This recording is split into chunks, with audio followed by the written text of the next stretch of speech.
Bom, tem o Jorge Ben, que, como eu estava dizendo, é a síntese, na minha opinião, entre o samba, a tradição, a música de protesto do Chico Buarque, por um lado, e por outro, o tropicalismo, Caetano Veloso, Gilberto Gil, Gal Costa. E assim como vários artistas no início dos anos 70, ele entrou numa onda Black Power, assim. Teve um momento do Brasil que foi muito curioso, assim.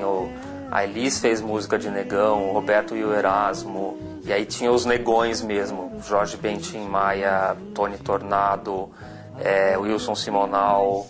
Foi muito, muito impactante e mal entendido até hoje, porque a gente vivia sob uma ditadura muito acirrada, cada vez ela estava ficando pior, todos os artistas mais politizados tinham se exilado, e aí veio um monte de negão, dançando, falando de swing, não era mais, eles não estavam falando de política. O Erlon Chaves foi concorrer no festival com um coral de não sei quantos negros atrás, cantando Eu Quero Mocotó. E a ditadura ficou furiosa.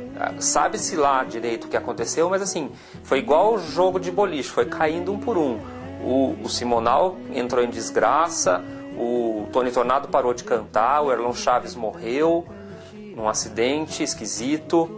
E o Jorge Ben era o cara mais hábil desses todos. Ele não entrou propriamente nessa onda Black Power, que ele foi pela tangente e ele continuou. Ele e o Tim Maia foram os caras que continuaram depois dessa coisa esquisita aí que aconteceu. Eu gosto muito desse disco de 71 dele, que é bem nesse momento. Ele até fez umas músicas meio fanistas, País Tropical, nunca se envolveu muito em militância de causa negra, esse tipo de coisa. Só que nesse momento, olha só, ele fez um disco chamado Negro é Lindo. E Negro é Lindo, na verdade, é a tradução para Black is Beautiful, né? Era o Jorge Ben tentando fazer o Black Beautiful a moda brasileira.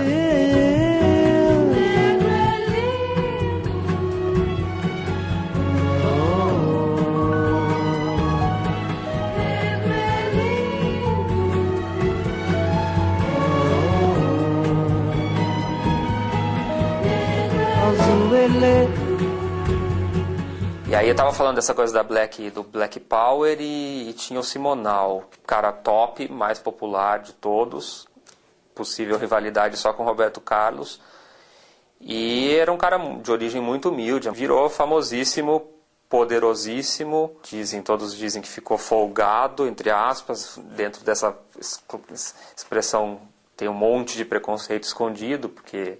Por que um cara negro e pobre não pode ficar rico e famoso e ter carrão? E acho que ele era um pouco desinformado politicamente também. Ele passou a fazer umas bravatas de que ele era amigo do SOME, que ele era amigo da ditadura, do DOPS. E aí ele se envolveu lá numa confusão muito esquisita, mandou bater num contador, porque o contador estava roubando ele, supostamente. A turma do Pasquim, que eram os jornalistas de esquerda, se voltaram contra ele, passaram a acusar ele de dedo duro. Por ter batido no contador, ele acabou preso. E aí a ditadura, que segundo todos era a grande aliada do Simonal, se virou contra ele. Essa é a minha grande indagação. Por quê? Se ele era dedo duro de direita, tudo mais, que talvez ele pudesse até ser... Por que a ditadura ficou contra ele depois? É uma história que não dá para entender, é inexplicado. E eu gosto muito desse disco, que é um disco que o Simonal lançou em 75, logo depois de ter caído em desgraça. Todas as portas se fecharam para ele, toda a classe artística saiu de perto, sumiu, ninguém mais nunca quis aparecer do lado do Simonal. Continuou lançando os discos que ninguém ouviu, porque hoje em dia... Você fala Simonal para uma pessoa mais jovem, nunca ouviu falar, pelo menos foi varrido da história mesmo. E esse é um disco, eu me emociono de ouvir ele, porque ele é o disco do ostracismo mesmo. A contracapa é simbólica, né? Ele tá sozinho dentro de um estádio vazio. Ele que já tinha lotado o Maracanã. O que eu acho muito curioso é que ele canta Cordão, do Chico Buarque, o grande emblema da esquerda na música popular brasileira, né? Ninguém vai me acorrentar enquanto eu puder cantar, enquanto eu puder sorrir, enquanto eu puder cantar. Alguém vai ter que me ouvir enquanto eu puder cantar, enquanto eu puder sorrir. Então, o Centro Cultural tem essas raridades inacreditáveis, que são as duas... É o segundo compacto do... Eu vim consultar meu próprio livro para lembrar qual que é a história. Que é o segundo compacto da vida do Roberto Carlos, em 1960, sobre a primeira música, que é o Canção do Amor Nenhum. Carlos Imperial, que era o cara por trás dele, conservou a crença no pupilo, conseguiu vender a ideia Roberto Carlos à Columbia. Em julho de 1960, gravou-se o segundo compacto, sob a regência do maestro Lírio Panicali. Daí eu falo, já sem traços de bosses, Canção do Amor Nenhum, composta por Carlos Imperial, começava aparentada a um samba de morro, daqueles que na década de 50 Zé Cat teria composto e Roberto Silva teria interpretado. Dá pra imaginar? Então, assim, fenomenal. O cara tateando no escuro o que estava acontecendo, ele tentando captar um pouquinho de cada coisa. Não amor nenhum no coração. Aquela estrela aqui do céu não sai. Ela está querendo me avisar que a felicidade quando vai é tão difícil voltar. Do outro lado do compacto havia Brotinho Sem Juízo, também composta por Carlos Imperial, que retomava a cornucópia de referências desencontradas de 59, que era o primeiro compacto anterior. Era uma bossa nova híbrida de rock balada, tipo Sérgio Murilo, buliçosa e puritana, masculina e efeminada. Cara, a gente tira essas coisas. Olha um monte de coisa.